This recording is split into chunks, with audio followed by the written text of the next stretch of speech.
When my son asked me if he could be involved in professional sport, I said yes, of course you can. And he said how? He said there's no one in sport who has any of the challenges that I do. My aim was to find these athletes, coaches, professionals, and interview them and share their stories so that we can show the world what is beyond perception.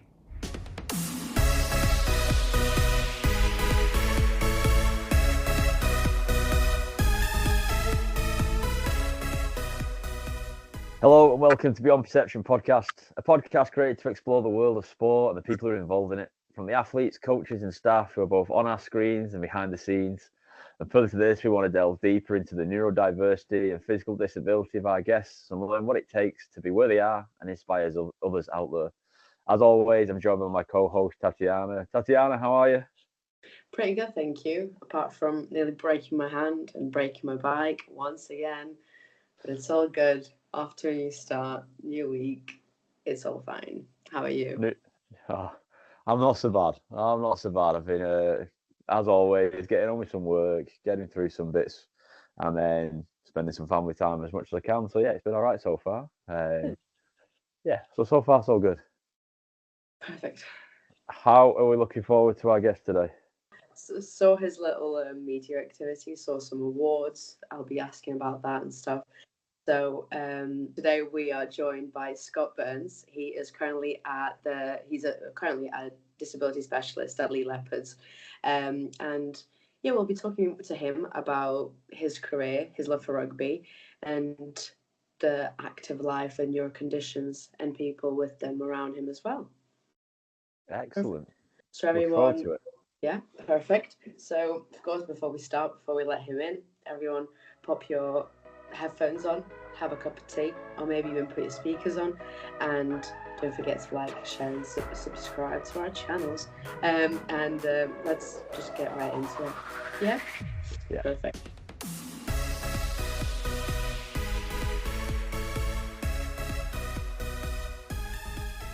So ladies and gentlemen, we are delighted to be joined by Scott Burns. Scott, welcome to the podcast.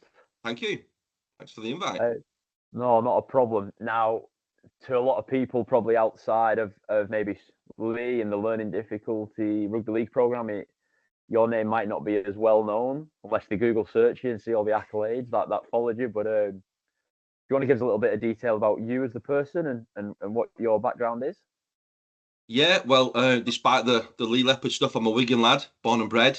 Was at Wigan Warriors for 4 years, coaching, played there in my younger days. Set up the disability teams at Wigan Warriors first before I came to the Leopards, but professionally come from an education background, a lot like yourself, Greg. High school, primary school for 10 years, teaching SEN, stuff like that. So sport and education have always kind of been a big thing in my life. They crossed paths quite a few times, running the Great Britain Teachers Association for quite a few years, and then the disability stuff started getting a bit more prominent. So that's where the kind of the shackles came off, and I put all like the passion and knowledge that I've got into creating opportunities. That's a really good introduction, and as people will be listening, they can hear just how like broad a depth you've got in terms of your experiences. And I want to just, if it's possible, go into that earlier days for you, in terms of when you were playing, and obviously being a Wiganer, as Tatjana's learning, it's like, you know, it's rugby mad, and it's what everybody lives and breathes in Wigan. So what was rugby like for you as a kid, and what were your like experiences playing? Well, I was lucky enough to be brought up in the area of St Patrick's, which is one of the biggest amateur clubs that I'd never played for. Funnily enough, so my kind of journey started at primary school. We had an old teacher called Mr. McDermott, John McDermott. He was quite big in the like 70s and 80s with rugby league. I think he did the commentary for Wigan for numerous years, and he used to get us all free tickets. But he spotted us playing rugby one lunchtime, and I'd never picked up a rugby ball. So you're talking, I must have been about 6 or 7. And I've run the full length and I've slammed it down like a touchdown. Yeah. And he's kind of grabbed me by the ear, pulled me to one side. That's not how you do it.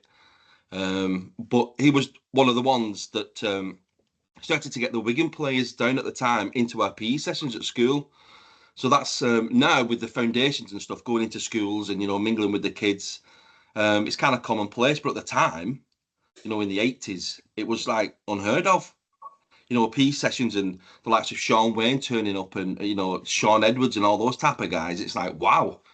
So we learned pretty quick. And as you've just said, Wigan and the whole borough of Wigan and Leigh, it's kind of injected into you from a very small age. Yeah. So I got straight into amateur rugby then at St Williams, which turns into Rosebridge, another one of the big clubs, where I got to play alongside the likes of Paul Sculthorpe and, some big names.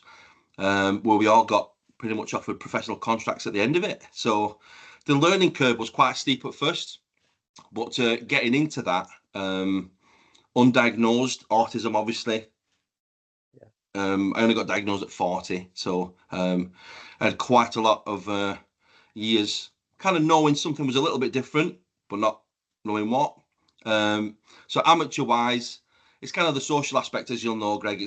We're very social in the rugby codes, both very family orientated and like to stick together. So with autism, not very social, kind of hanging back a little bit, and kind of recognizing those barriers before I knew they were actual barriers. But absolutely loved my rugby, loved my profession, the amateur side of it before going into professional clubs, and it was just kind of a one size fits all with the coaching, as you can imagine. 80s, 90s, it was, this is how you pass, this is how you tackle, this is how you run, crack on. So having to adapt all that stuff later on in my life, they gave me some good skills. The bases were covered, and you're free to adapt then. So on the kind of early days, it was a quick introduction and quite pleasurable, really, obviously, to stick with it at 47 and still have a rugby ball in my hands 40 years on. So it was a good introduction to rugby early on. That's really good. And you've obviously talked about your late diagnosis of autism. And obviously within the podcast, we want to explore the idea around the neurodiversity. And you've touched upon, you recognise some things were possibly just not what we perceive as normal, especially in our environments. And how did you find the coaching? So you talked about one size fits all. Was the moments though in training or in the rugby parts where you felt that it wasn't for you at the time? Or was it just this is what I've got to accept and kind of conform to? Yeah, I think a lot now, knowing a lot of people pre-diagnosis and afterwards, it's kind of, if you don't know, then you think this is just what everybody else is feeling and experiencing. So even though I felt a difference, I didn't know that it was different. Yeah. And everybody else was kind of experiencing that session or that game or whatever around the sport in a different way than I was. So I was processing it differently. I was seeing different things. I was maybe not picking up the cues, understanding some of the language, taking a bit longer to process.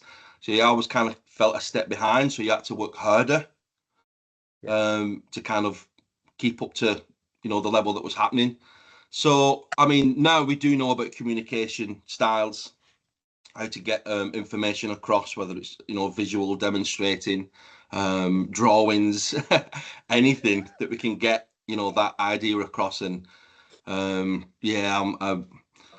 demos are not my friend these days. That's why we have coaches and assistant coaches and helpers drag the players in, to do it. You demonstrate it for us. You show everybody else. So at the time, like going back to then, it was, like I said, one size fits all was kind of, this is how we're doing it. Yeah. So again, you're looking at like 80s, 90s. Autism was obviously around. It's been around since, the beginning of time, I can imagine, but it wasn't that prevalent. So to pick out, okay, we might have some guys in this squad that need a little bit more, focus on stuff or a little bit more assistance or things like that. Was never heard of. It was just your team, you cracked on, you got your boots on, you did it. You either, didn't perform that well or you didn't, or your head wasn't in the game. Those type of sayings that we've all heard. I wasn't with it today, I was a little bit behind that. Yeah, it was just getting going and kind of trying to get up. That's just in training as well. You know what I mean? You can go off thinking, what happened there? Yeah. Yeah, that's so interesting. Is there like a specific moment that you remember from back then when like autism was a challenge? So you said like processing information and understanding certain techniques and stuff. Is there like a moment that pops in your head that you're like, this was definitely that? Oh yeah, 100%. At Rosebridge, the Ken G Cup, as you'll know quite well, is a very big amateur competition. We were playing in that, and we are going through a few drills, putting a few moves on and stuff. And like I say, you've got the likes of Paul Schoolthorpe and Paul Wingfield and a few other names there before they turned pro. And you kind of not understanding where the line is or where I'm supposed to be, and that's even before I could see properly. You know what I mean? So it was all mental kind of processing, and I'm like, I'm a little bit off it here. So you kind of you don't want to ask. You don't want to be the guy that goes, "What we're doing? Not a clue." It all comes good because obviously in a game now we learn to adapt a lot more and play off the fly, as we say, and off the cuff stuff, a bit more expressive, which is great. But at the time when it's kind of rigid and you're like, "Where am I stood? Am I taking this one in? Am I a dummy runner or what?" And Yeah. So as good coaches say, you're running anyway. You're running as you're getting the ball. Expect to get the ball, even if you don't get it. So that kind of worked in my favour when I moved infield. I used to be a winger, flying winger, and then as I started filling out a little bit, moved a bit more central. Had you grow spurt, did you? As you go, yeah. But yeah, so things like that really stick out for me. Just like running lines and a few little things where people try to be a bit more fancy, and it's like logically, again with autism, with logical thinking, it's like that doesn't seem right to me. That doesn't kind of fit. And I've used that in my own coaching. You know what I mean? Now as I've transitioned from one side of the pitch to the other, it's okay. So how can I explain that a bit better? How can I see that happening and make sure that the players do? Now, just before we get into your coaching, because I think it's really good how you're talking about that evolution of yourself and learning how you are, and you clearly become quite self-aware. I'm curious to know how you found then going into teaching, especially with teaching being, I suppose, very different to what possibly the expectations is when you first enter it, in terms of it's quite high stress job. There's quite a lot of demand placed on you. How did you find being able to embrace teaching and become the best version of yourself in that environment? I think the same as I do everything. I always, and being the best version is a kind of phrase that we use. Hear it a lot in life and in rugby and stuff, but especially at Lee, it's a big thing that we tell everybody, to be the best version of yourself. So it's something I've always carried through my life. And before I got into teaching and education, I was a bodyguard, for years, and things like that. So it was kind of a kindergarten cop situation where I'd moved from handcuffs and protecting people, which again, after my diagnosis and through therapy, looking at jobs I'd done before that, it kind of builds a picture of yourself. And a lot of the jobs I did were very protecting people, which kind of shows a lot of, when you're unsure, something's different, but you don't know until you're 40 odd year old. You want to protect those people that can't protect themselves. So it's kind of a protective thing. So like, as you've just asked, going into teaching, brilliant, as you know, planning, organisation, timetables, schedule Scott, they used to call me. Everything was planned out. I had A, B, C, and D, because kids can be very, erratic, and things can change at the drop of a hat. But having a curriculum, having something to plan, and it doesn't really deviate from that. Obviously, you can add your own ideas and make lessons fun, which I did quite a lot. The outside classroom was used by me, I think, more than anybody else, getting out and doing stuff. So the organisation, things, the planning suited my autism, even though I didn't know I was then. Yeah. But the creativity side of it also added on top of that, of changing lessons, making them more fun. Like I said, getting them out of the classroom, doing it a different way, and coming at education kind of like from the sides. Yeah. And also recognising, with the SEN kids, because that's where I kind of gravitated to when I was in the schools, having a bit of empathy and kind of understanding where they were coming from without knowing that there was that connection. Yeah. You're looking at the kids' farm, right? They're autistic, they've got this, they've got that, they've got a dual diagnosis of whatever, they've got ADHD, they've this and the other, and you're like, okay. And you see the lad squirming in his seat and he's struggling and he's looking at the window, and I'm like, God, that was me. Yeah. I can kind of understand that. And from my point of view, like at school, I didn't have the teachers that were engaging me.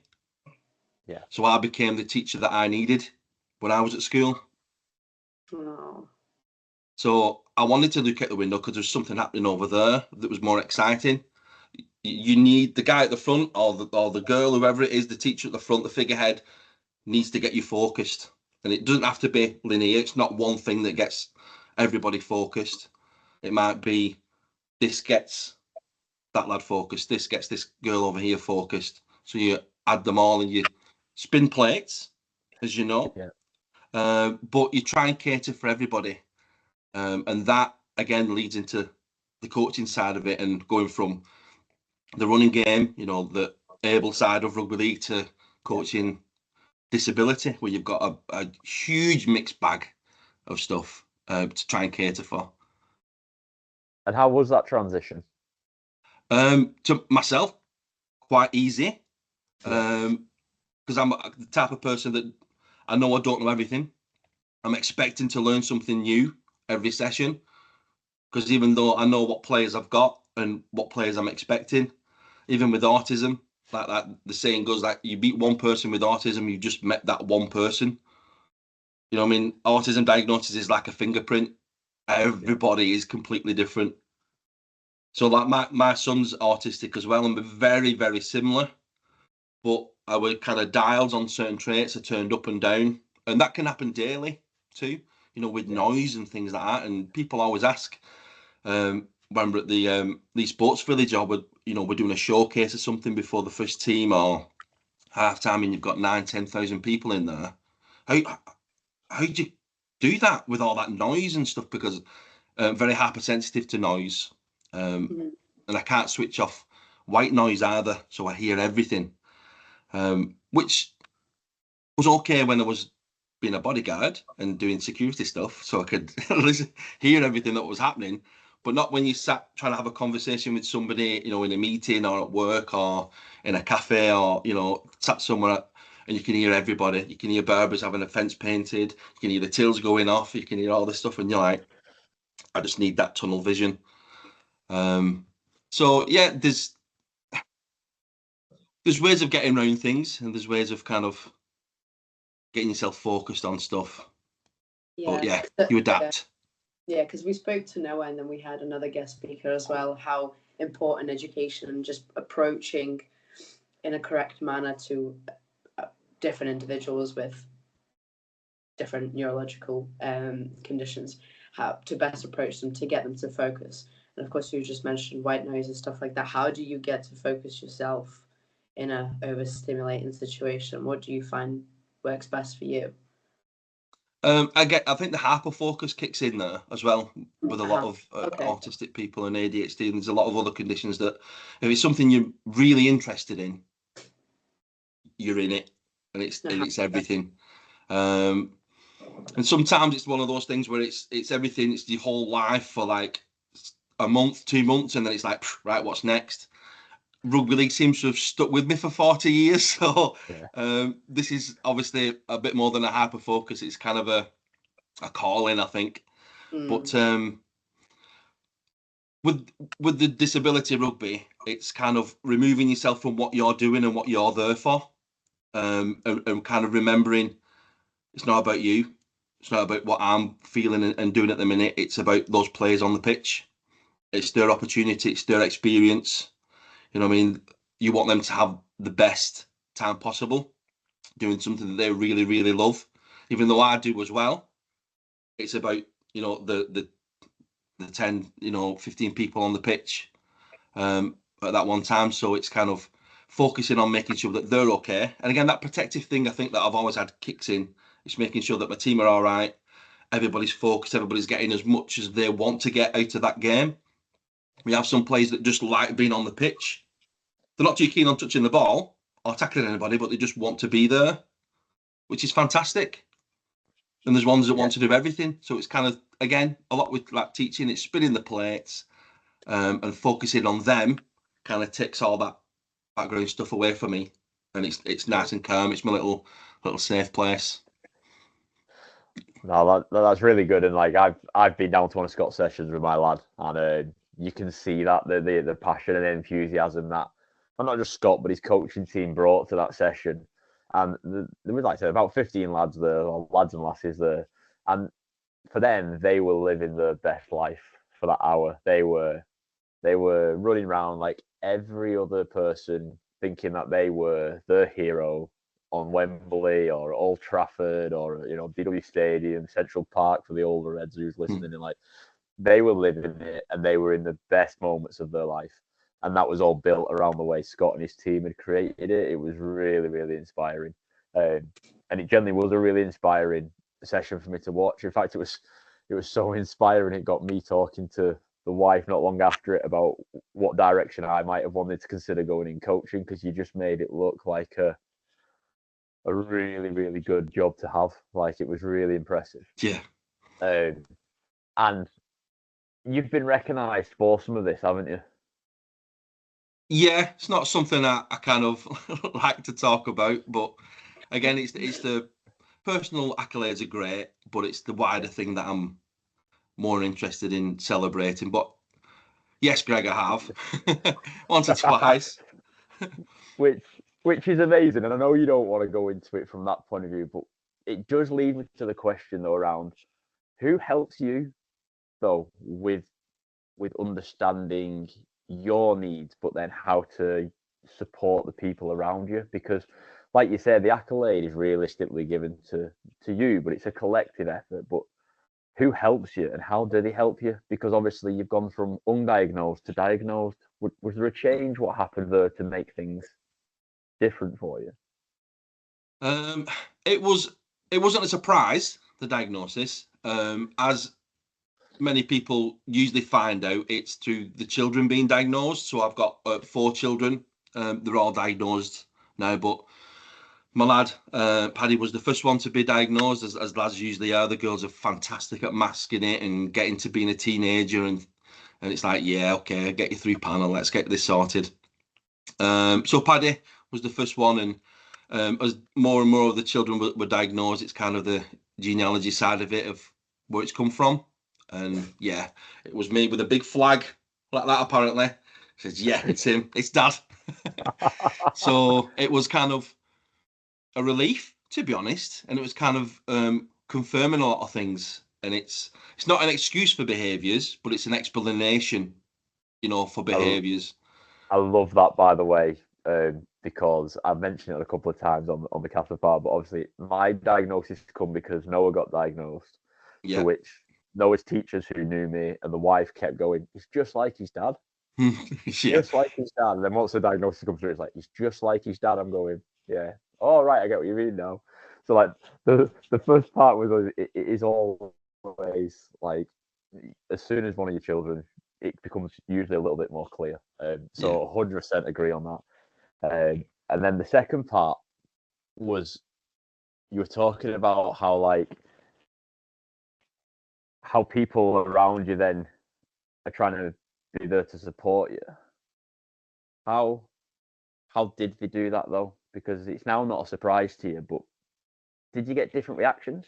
Did you get people opening up to you or becoming more understanding, or was it just it's Scott and we carry on? Yeah, it was more friends, really, like old teammates who I keep in touch with and friends and stuff. It's like you kind of tell them, and it's like, yeah, we know. No surprise. Yeah. It's like, well, okay, cool. Yeah. And you just carry on. But professionally, obviously, been teaching at the time, explain things, and they're generally pretty good. They give you a little bit extra PPA time, planning time. just so you can do that, which, great. I loved planning. So I was like, okay, cool. I get longer. Fantastic. I can do more. I can plan more. So they're thinking I need more time to process and do stuff, but it's just an excuse to get more and more done. But yeah, I think it's just having that network around you that kind of understand you, diagnosis or not. They know that kind of what you like, as in a person, your personality, and also what your interests are and stuff. And it's like, okay, so now we can understand why you do a lot of that stuff. And now we know why you can kind of empathize with the kids, and you've got that understanding of just naturally wanting to help them and wanting to be them to be a better person as well. So it's like I say, it was a relief, because you think something's not quite right. And I always kind of tell people it's and like some of the kids and players as well, some of the older ones that got diagnosed, later, that I coach now. I always felt like it was everything around me was like a movie. Everybody else had the script, and they knew exactly where they should be, what they should be saying. I should act the character, and I was the only one that didn't have it. So I was like, well, how am I supposed to act? What's my role in it? What am I supposed to do? And then it's like somebody giving you a couple of pages, and it's like, okay, right, so I can build on that. You know what I mean? I can all these little things of different hats and different, I say characters, but it's kind of being dad, and then being Scott, and then being, the teammate, and then being coach, and then being Mr. Burns at school. And it's like all these different characters and swapping hats. Just finding out what the common thing is with all of them.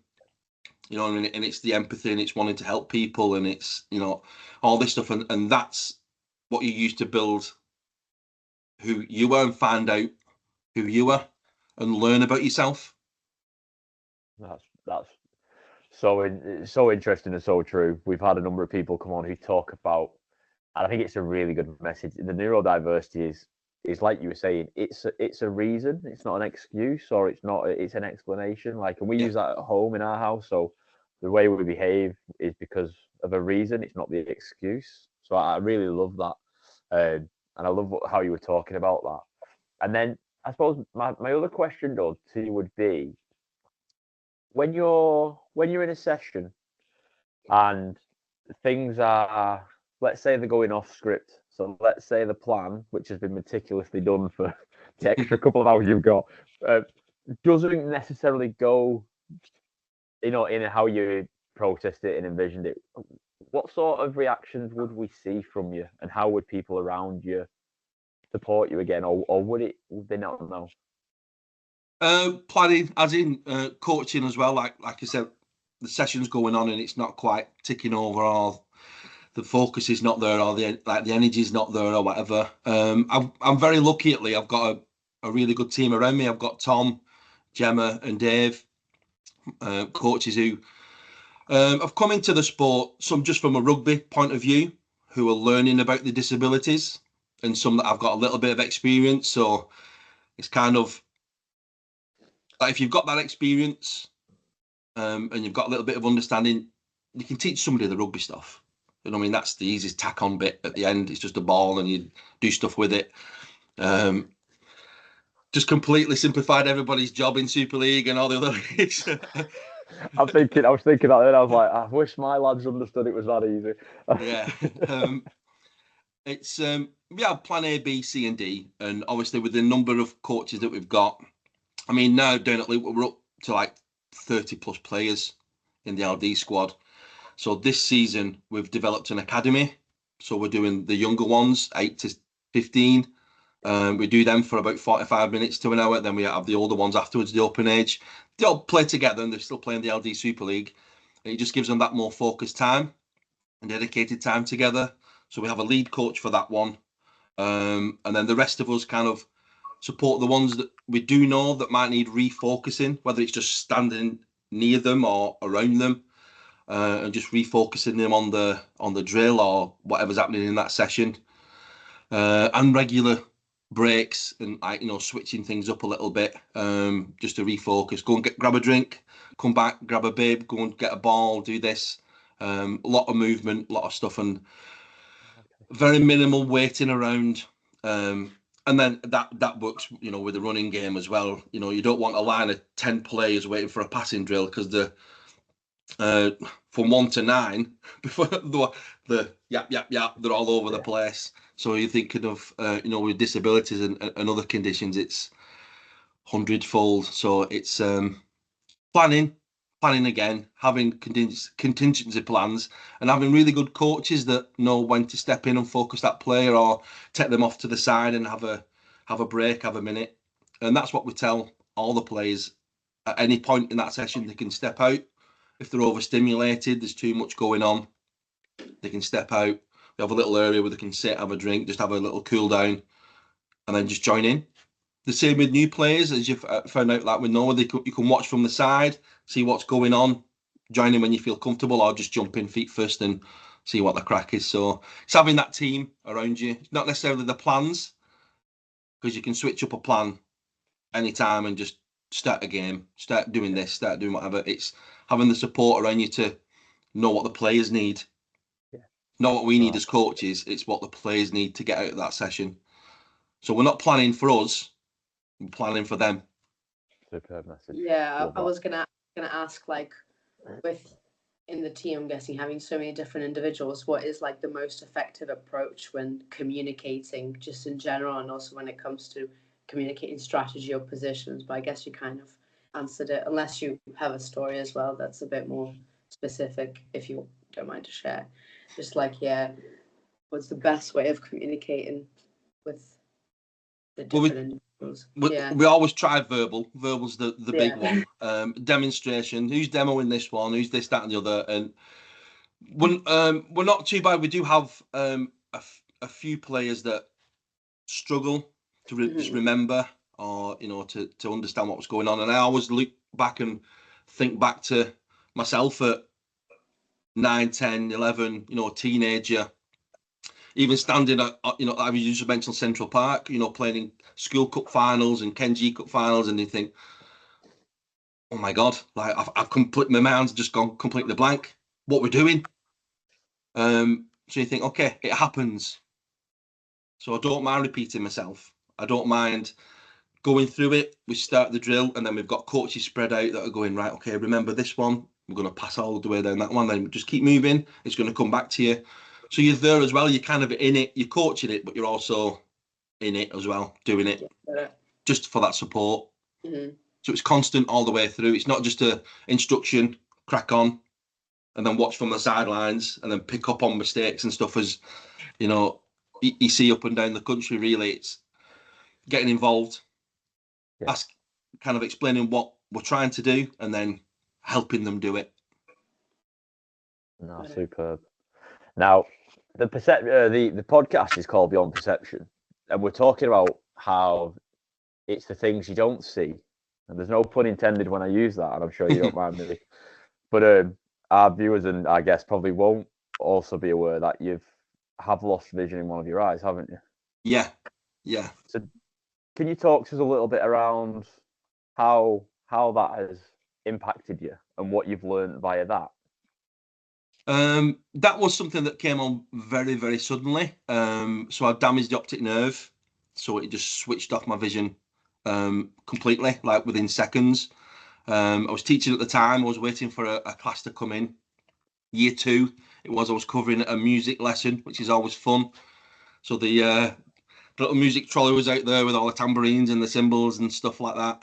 And I remember just being stood in the classroom, looking at the clock and kind of going fuzzy, like little squiggles like you see on your TV, you know, black and white. And I'm just going to have to nip to the bathroom just to, like, wash my face a little bit, cool my face. Did I feel like a migraine coming on kind of symptoms? So I did, kind of swept my face and looked up at the mirror, and completely blank. Both eyes had gone, completely lost all sight. So I kind of stumbled out of there, got taken to hospital. They thought it was a detached retina at first, you know, with kind of knocks to the head. I was still playing, you know, at GB level at the time, playing for Great Britain and stuff. So it was still very active in the sport. So it kind of made sense. I think we just played against Fiji or something like that. So as you can imagine, there's a lot of head knocking going on there. So the rest of my body was feeling it. So my eyes were like, yeah, well, of course, we've got to get in on the game. But then it wasn't. So they had to do loads more tests, and they figured out it was the optic nerve that was damaged and the sight had gone. This eye came back, pretty much full vision. And then it was just a slow process of adapting your life around you, how you move around. Then when going back into teaching, how you're writing on a piece of paper, everything's not where you think it is, and adapting. And again, that was prior to an autism diagnosis. So I'm trying to process all this information through one eye and filter it through an autistic brain as well. So it was tough, but it gave me a greater understanding of how resilient I am, and I didn't think I was at first. But in my head, it was like, well, what other option have I got? What choice have I got? Do I just sit on the couch and go, oh no, I can't play anymore, I can't see anymore, I can't move around that well, or do I crack on and find a way around it? It was a barrier before barriers and breaking down barriers became part of my professional kind of vocabulary. That was one of the biggest, first ones that I had, and it was, how do I as a person come over that? Because nobody else can help you with that. People can stand at the side and and kind of guide you and stuff, but what for the next 40 years, I've got to get crack on and do it myself. So I learned a lot of resilience in that. So that was a big learning curve for me. And then it gave me a complete other understanding of physical disabilities, impairments and things like that. So I'm always one that wants to learn stuff. So as soon as something's happening to me or something's happening to somebody else, TED Talks on YouTube, and I'm finding everything about it. And that's the autism bit, which is a massive positive, because I want to soak in all that information to understand it and then see how it applies to me and how I can use it. And it's been 11 years and I still bump into stuff. I still get bumped into quite a lot in shopping centres and supermarkets, because it's not like the autism. It's not a visual disability. You can't tell that I'm autistic or that I'm, I've got monocular vision, which is, the sight in just one eye. And you get rammed into with the trolley and it's like, you're blind or something. Technically, yeah, I am, but you can't tell because it's exactly the same as the other eye. And I often wish, or thought, well, what would it be like if I just walked around with a patch on? Would you get more kind of, are you okay? And people kind of react to it. And I think that's a big kind of thing about all disabilities in general.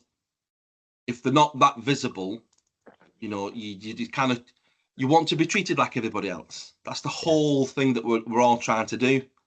We want to be treated. The world's created for accessible people. It's not created for those who need actual access. Do you know what I mean? It's created for everybody who's deemed to be what would be normal, atypical. It's not created for anybody who needs an additional bit of support. And we've learned that in our house with some with people in the house. We've learned that as well. So it's so interesting again, and it's so inspiring, mate. You don't look at it from a negative point of view. Everything so far has just been, well, this is great. I've got to learn something else, and I've got to learn about this and figure out how to do that. And I mean, it might explain why some of your teammates got annoyed when you never used pass on the ball, but didn't know they were there. That's true. But it's so inspirational. It's been so far a really, really good conversation. Yeah, and I think touching on what you just said there, again, it's something I always try and use. We always try and the people with the disability, how they fit in with the situation around them and how they need to do this and need to do that. Where it does in society in general needs to be flipped, and the rest of society need to kind of learn how they can integrate people and take down those barriers themselves, because most of the time they're the ones putting them up. So it's like not how we can fit in with you, it's how you can help us fit in. But again, like you said, about even training sessions and stuff and things being like behind the scenes, I call it kind of invisible coaching. So we know what conditions we've had. Like when I was at Wigan Warriors with the PD RL team, you know, we had lads with amputees and you know, amputees and leg and you know, brain injuries. It's like, right, we're doing a passing drill. Okay, right, well, he can't pass that way because he's only got one arm. Yeah. So we need to position him, make sure he's there, make sure this is there. So you're doing all the adaptations prior to the session. That's the coach's job. So when they turn up, all they're doing is rocking up, getting the training gear on, warming up, getting on with the drills. They don't know we've put them in certain places and changed people around and done stuff. And they're leaving all having the exact same experience of that training session. They've rocked up with the teammates, they've put a session in, then they're going home knackered, hopefully, and knowing a bit better, you know, what to do. But it's invisible. It should be invisible. It shouldn't be like, well, we need to do this provision for you. You need to be over here separately because you can't catch the ball properly, or you do this. No, you're in with your team. Everybody's doing it together. You have the exact same experience, and you go home talking about it. That's it. And that's why it's just society should be not segregated and, you know, put this is for this people, that's for that people and stuff like that. And having to walk around with a lanyard on just so people give you a bit more time and a bit more patience with you. Come on, guys. Yeah. Everybody should be patient with everybody anyway. You don't have to put a sign around your neck. Yeah. You know what I mean? Because it can be a bit crazy sometimes when I get into it, and I kind of get a little bit like I should be standing with a sign somewhere, but you know, I live it. I live the experience of it. You know, my children do. All my players do. I'm surrounded by it, and it's again with having a disability that not visual, you experience it daily. You know what I mean? It's like, okay, do I explain to this person why I'm taking a little bit longer, or why I didn't see them coming that way, or all this type of stuff? Or do you go, right, okay, yeah, sorry about that, and I'm apologising. I'm the one apologising, and I've not got a problem. Yeah, I think that's I think that's the divide between people, like you mentioned, the lanyards and stuff. Like some individuals just find easier, better, whatever, but then other people are where you stand as well. Like I shouldn't have to change myself to make myself fit into the normal or whatever. So I think it's very interesting that you touched up on that as well. Not touched up on that quite. And it's frustrating. Because it is. It's honestly, you could talk for a week about this type of stuff. And once I get started, it's very hard to stop. And again, that's an autism thing where it's like, Scott, stop. Okay, now we've got it. Don't worry about it. We've got it. But I get so because of my eye and things that I can't drive. I don't drive around as much, so I use a lot of transport, public transport, trains and things like that. So I was kind of talked into like, you need to get a disability card. Well, why don't you? Because you're eligible for it. And I'm always like, no, I'm all right because I can get about, I can move around. And it's things like that going into Manchester. You know, you're going through the ticket things, and I pull it out and you show the guy, and they're like looking at you, like questioning, why? What's wrong with you? And you're like, how long have you got? Yeah, literally, yeah. Everyone's gonna doubt and question and stuff. You cannot win them all at all. What was the? Because you said that, of course, you had a late diagnosis. What was the switch to get you to? Is it just the kids that were like, maybe I should get myself checked out? Yeah, well, it was kind of asked to, really. Like I said, once my son had been diagnosed, and one of my daughters, it was like, okay, well, let's have a chat. And then it was like kind of like pretty obvious, and they explained it all, and it was, like I said, it was answers to things. It was kind of a little light bulb, and it felt like a weight off the shoulders. It was like, right. So that's maybe why I missed out on all those opportunities, because I didn't push myself, or I stood back, or you know, the social aspects, all this stuff, and it goes from sport to, you know, to jobs, friendships, relationships, all kinds of stuff like that, where it's like, I wasn't quite understood there, or I didn't understand you in that point. And it's recognizing, the emotional side of it and recognizing people's intentions. I go through life thinking everybody treats people like I do. Yeah. So when you come up against something that's different, you think, oh, that's not nice, or that's not right. And everybody's different. There are very mean people in the world, and there are people that are just grumpy for no reason or whatever. But it's like, I'm still going to treat you nicely. What I was coming back, I don't recognize it straight away. So it's like, oh, that's a shame. I wonder if they're having a bad day.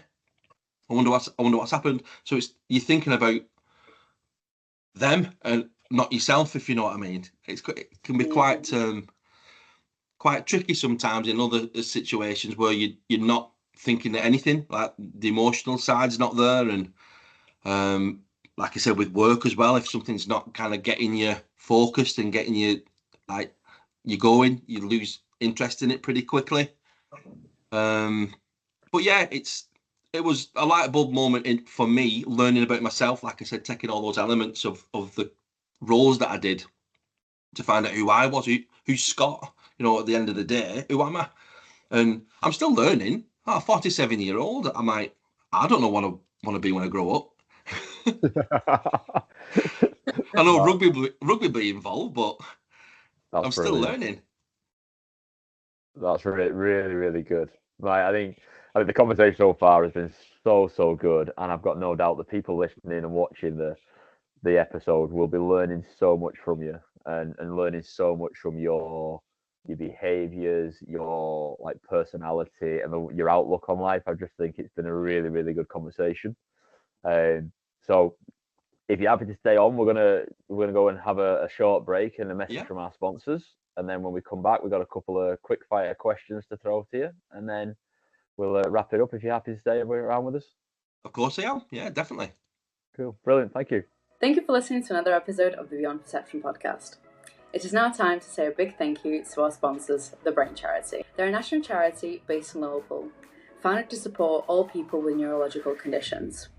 They offer practical advice, emotional support, and a range of physical and social activities. How they achieve this is by organising a range of activities and events, for example, all the classes that they have in the Neuro Gym. They also work with physiotherapists to provide best support and care for you. But don't worry, they also have digital ways to connect and help you. How you can help them is by directly donating through their website, or you can fundraise a game or a marathon maybe. For corporations, you can work with them on organising different events, for example team building. They can also help you enhance your inclusivity policies, making your workplace more inclusive, and also you can refer any of your staff members with neurological needs to them for any of their facilities. To find out more how you can help the Brain Charity and how the Brain Charity can help you, visit them on their website, www.thebraincharity.org.uk. Support, raise awareness, and also raise understanding for all neurological conditions, and empower individuals and families to manage their condition, and also realise their full potential. Massive thank you again to the Brain Charity for partnering up with us on this podcast, and also letting us share this important message. Now let's carry on with the episode. Okay, everyone, hi and welcome back. That was our sponsors. I hope you had a gorgeous little break. We will now go to our quick fire questions. Scott, if you're ready. I'm ready. Perfect. Okay, so the first one, what would you say is a strength and a weakness in general, or in sport or in rugby, whatever first comes to mind? A weakness. It might not sound like a weakness to a lot of people, and we've touched on it before, but I'm way too organised, and I've learned to be more flexible with stuff. I know we touched on about it when things go wrong and having that plan. So still quite organised, as in notes, everything, even just stuff I want to kind of mention and talk about. Everything's planned and to the nth degree. So that's a weakness because it's very time consuming, very, very time consuming, where things can be, time can be taken on other stuff. But it's a weakness that I'm learning to kind of relax a little bit and be more flexible. A strength, I think is knowledge and empathy. I think is one of my biggest strengths. Wanting to know and having that kind of hunger to know more but know about myself. And again, like, something else we've touched on is being the best version of me that I can be. And once I've got that, and once I've achieved that, I can be that person for everybody else, what they need. I can be the coach that they need. I can be the dad that they need. And I can be the friend that they need. And I can be me. So it's just knowledge of yourself, self-knowledge and self-awareness that we've touched on, but also kind of the empathy for other people, kind of understanding that you know about it, but not exactly. So you want to know more. Strengths and weaknesses. Both sound like strengths, but they can be quite time-consuming, as I say. No, brilliant. Really like them answers. So then my next question for you is, what would be your most memorable sporting moment? Ooh, wow. I think scoring at Central Park as a young lad, playing for Wigan and stuff, like schoolboys and things like that is a big thing. But Challenge Cup, as you know, is a massive competition in rugby league, and especially around these areas when you've got, Warrington Saints, Wigan, all kind of butting heads, and Leigh, in recent years. And it's a team sport, and that kind of encapsulates everything I try and do. And Leigh fit that kind of narrative quite a lot. Very inclusive. We have the family, so everybody's involved. The whole town and stuff. And very luckily got to the Challenge Cup final and won it, which was fantastic. But the sporting moment that I'm proud of, even though it's a team sport, the town wins the cup. The team wins it, so the town wins it. So all the coaches win it, and Derek Beaumont is one of the greatest guys I've ever met in my life. Regarding of rugby, he's got some fantastic ideas. Very left field, very out there, but do they work? 100%. They do. Yeah. Hence, leopard print everywhere, which is fantastic. Gets all the nods in Tesco and Asda when I'm walking around doing my shopping. Won the Challenge Cup. And like I said, the mentality of, the teams won the cup, Lammy's won the cup, they're the ones celebrated. The wider group are celebrated as well for their involvement, working for the club and the coaching and the backroom staff. And one of my proudest moments, waiting until I was 46 years old to actually win a Challenge Cup winners medal. Oh, nice. Where this is pride of place. I've told my son it's a family heirloom. He's asked me if it's is it something like an FA Cup? And I'm like, mate, that's the World Cup of rugby league. And I'm still in the WhatsApp group with a lot of teammates who've gone on and won 4 or 5, Challenge Cup finals as players, as captains. And it's like, yeah. So as soon as that came home with me, it was straight in the WhatsApp group. One. One for me. And so that was brilliant to be thought of and appreciated. That's the biggest award that you can get, really. Appreciation. Yeah, and I love that. I think it's so good. What is your biggest learning moment then about yourself? Again, what we touched on it's finding out about me, and kind of knowing that I can rely on people. I think that's a big kind of learning moment, is that I can rely on other people around me and I don't have to take everything on. Other people out there do think the same way I do and do want to help and do want to get the best out of people. So it's delegating. I know that's sometimes very hard for coaches. Knowing that you've got people to rely on and allowing yourself to rely on them, that's been a massive kind of learning moment for me, is thinking, oh, hold on, these guys are asking all the right questions of me about the disabilities. I can trust them. So if I can trust them, the families can trust them, the players can, and it's creating that environment. So it's my biggest learning curve. I think it's kind of stepping back and letting people help. Love that. That's amazing. That's beautiful. Okay, the next one is, how do you hope that this podcast helps other people?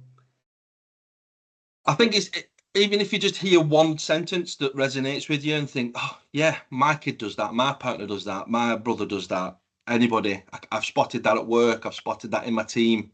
Somebody wants to get involved with a sport, and thinks there's all these barriers, like I say, even getting there, travel, transport, will they understand me? All this kind of stuff. There is a place and there's a format and there's a place where you can go and join in. So it's kind of knowing that podcasts like this and people like ourselves talking about it open up the opportunities. There are opportunities out there for you to get involved in lots of different things, and it's not necessarily sport, it's just life in general. Going out, getting jobs, interviews, just having the confidence that now hopefully a lot of people and a lot of places around will adapt for people, you know, that have certain conditions and you know, that are diverse, because we're, as a society, we're diverse. So it's making sure we include everybody, and hopefully people that have listened to this from both sides, who are not disabled, who are interested in what other people think and like how, well, what can I do to help? How can I make this more accessible? How can I be more accessible and understanding as a person? If you go away and think about it on either side, then I think we've done a good job. Starting conversations, that's what we want to do. Right, I think you've made this even quicker, because the last question would have been, how does diversity defy sport? But you've just answered it in everything you've said there. Yeah. I think you've answered it so well. Is there anything you'd want to add on just to finish off, or? I think sport in general, rugby league and rugby on both codes, like I've said before, we're very inclusive, we're a very family orientated sport, and we look after each other, and it's kind of broadening that to other aspects of sport. All different types of sport is, like I've just said, there is a place for you. There are coaches that understand, there are clubs that want people to get involved, there are teammates that are just like you. So you're not turning up thinking, you know what I mean, oh, can they facilitate me? Is there anybody else that's, yeah. And even if there's not, you're part of a team. So you're a little cog in a big, massive, hopefully fun machine that's whatever size and shape ball you have. I was making sure I said that right. There's a place for you, and that's it. It's taking down those barriers. And sometimes we're all quite guilty of putting up our own barriers, especially with conditions and autism and even physical conditions and impairments. It's like, there's been plenty of times I've not turned up to things, or I've not done things because I think there's going to be too many people there. I'm going to sound stupid. I'm not going to know what I'm talking about. I'm not going to be able to understand the questions, or I'm going to have to duck out after 5 minutes. So I just don't go.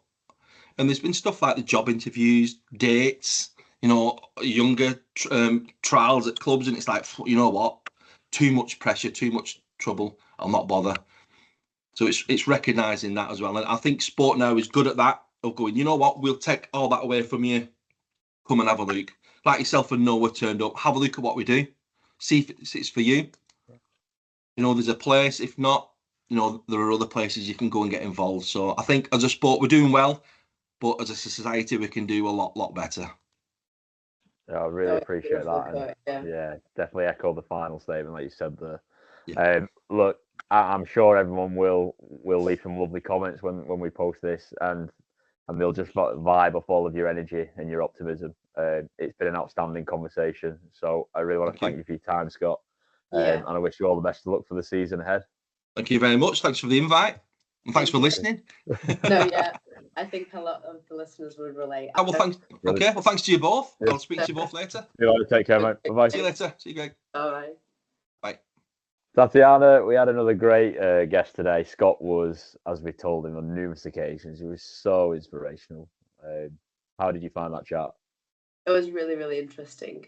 Like I said, I put my hands up. I did stalk his little LinkedIn, and I saw a lot of the things that he was talking about and the things that you were referring to. And you can really see the passion, the love, not even for the sport, but just for the people. And yeah, just a loving guy. No, I agree. And I think what was really interesting, and again, it's a common theme, is that I guess they're constantly referring to the fact that it is just them, and it's about being the best version of themselves and expressing themselves and understanding that, yeah, maybe they do process things slightly different, or the recall's different, or the way in which they see things, as we've learned today, is different.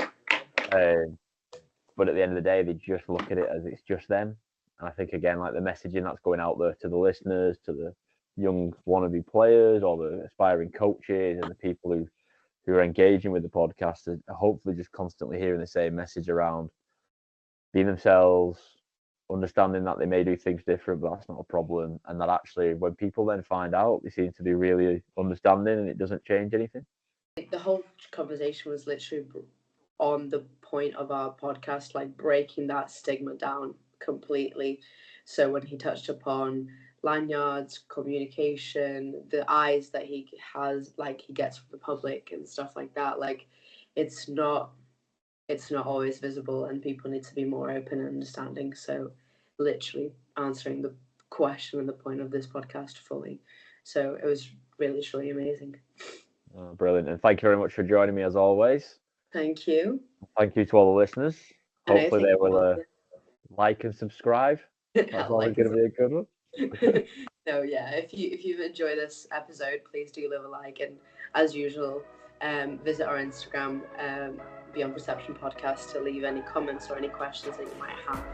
And that's it. I hope everyone has a great day. Take care, everyone. Bye.